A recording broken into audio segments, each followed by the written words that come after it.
Hello, ladies and gentlemen, and welcome to another episode of the HB Studio Podcast with Tim and Kristin. In episode 20, we're talking about podcasting beginnings, and how to put yourself out there once you get your podcast going. In today's world, podcasting is as popular as it has ever been. So why not understand just a little bit of nuance before you get started in putting yourself out there? So, episode 20, Podcasting and You, on the HB Studio Podcast with Tim and Kristin. Thanks for listening.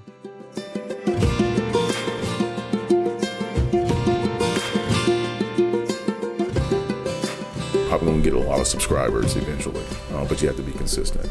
When you, if you were somebody that was just starting, and I mean, to me, again, it seems like a labyrinth. I have no idea where I would even begin with any of this, but where would you have somebody start? Depends on what they want to do. They want to start a podcast. All right. So if you want to start a podcast, just to start a podcast for yourself based on what you love, you don't need a whole setup like this. They have TikTok Shop before TikTok goes away. They have lapel microphones. I think I have some in my bag actually, just in case this didn't work out. Lapel microphone, smartphone camera. And a topic guide that you want to touch on. That's all you need. And then when it comes down to, we were starting by talking about the saturation of social media. So then to promote your newly created podcast, what do you do on social media? What are the cross marketing platforms that you should do? It depends. Like, so if you're trying to build a brand, and again, that depends on what you're trying to build. So Facebook has turned more into a purchasing platform. Like, you have a lot of young people going to Facebook buying stuff as opposed to going in there and like engaging content, so to say. Okay. Yeah, Facebook has changed quite a bit. Okay. If you're starting a podcast and you are in your mid 40s, 50s, things of that nature, Facebook is good. Facebook, Instagram, absolutely. TikTok maybe, but again, it depends on what's going to happen with TikTok. It might not. Most of my friends tell me they get their news from TikTok. That's been the thing for about 5 years now. Golly. Yeah. I mean, every major media outlet is on TikTok. That's why, because it is so engaging, and it's just so easy to use, and it's a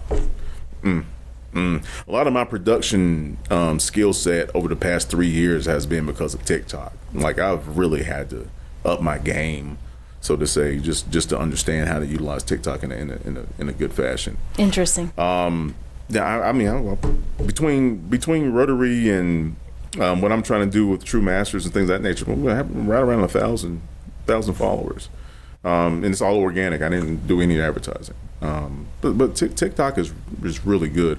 But in terms of getting a brand established, it depends on the topic. So, say for instance, if I was going to do something based on voiceover, YouTube would probably be number one. That'll be the platform I would do it on. Now, when you do a YouTube video, so to say, and it's something that you're trying to share and inform people about, first and foremost, make sure you have a website that you can push people to, like a funneling aspect. You need to have a website and all the platforms that you have attached to it.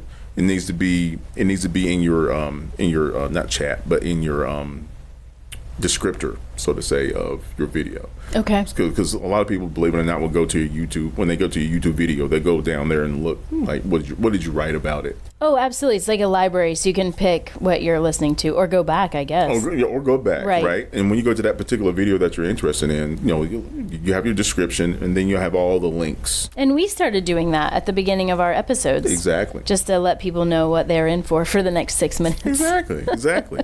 So yeah, you can have your Facebook link and all the other stuff. You can just click on it, and it funnels you to whatever. But when it comes to brand recognition and voiceover in this aspect, YouTube would be number one, and then TikTok would be number two for me personally. If you're trying to sell goods, right? So if you have sweaters or clothing that you're trying to sell, Facebook would be great for that. There was a Facebook shop, I believe it's called. Instagram would be really good for that. And of course, that's Meta anyway, so they're tied together. But it depends on what you're trying to do, because brand recognition is completely different from selling product. In my eyes, I know some people will use brand to sell stuff, but some people will sell stuff to build a brand. And believe it or not, they're completely different things. It's all linear because it's storytelling. And I think that's why some products succeed and others don't.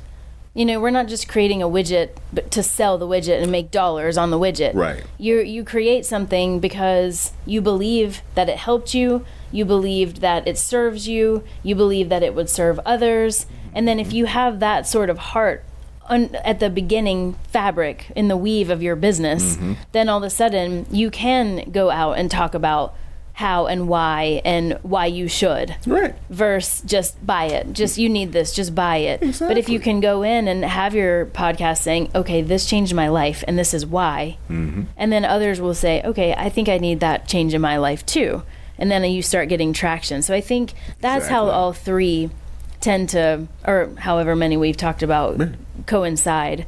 But really, for a quick tidbit, listening now, because I was pretty shocked, because and I'm actually I'm encouraged to hear that content is less about the volume of it and more about the quality of the message. And to me, that feels a lot more metered, a lot more tempered than just throwing stuff out like noise. Right. That's because when social media hit, that was the thing, because it was new, and it's like want more the new and frontier more. type of thing. Like, oh man, you gotta get yourself out there, man. You gotta let people.